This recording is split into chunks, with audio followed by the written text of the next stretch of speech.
Hey campers, this is Luke Kittinger here. Hope your year is going fantastic. I'm going to talk to you guys a little bit today about loving others. So let's start in Matthew 22.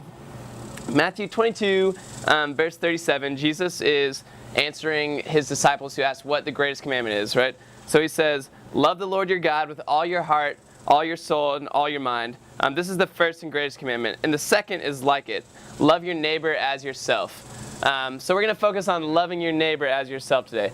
So first off, what does loving your neighbor look like? What does love look like? So let's flip over to 1 Corinthians 13. Love is patient. Love is kind. It does not envy. It does not boast. It is not proud. It does not dishonor others. It is not self-seeking. It is not easily angered. It keeps no record of wrongs. It does not delight in evil, but it rejoices in the truth.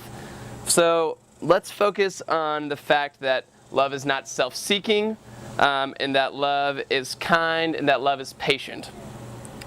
How can you apply these things to your everyday lives? As students, as sons and daughters, as siblings?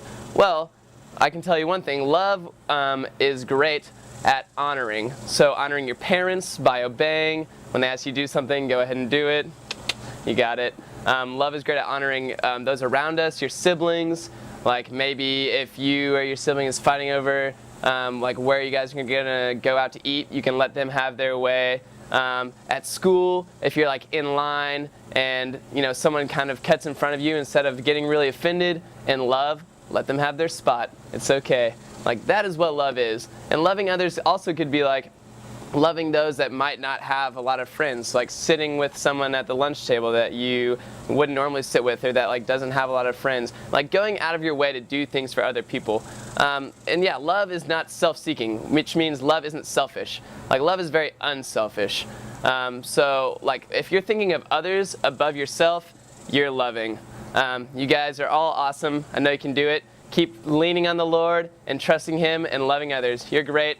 See you at the next retreat.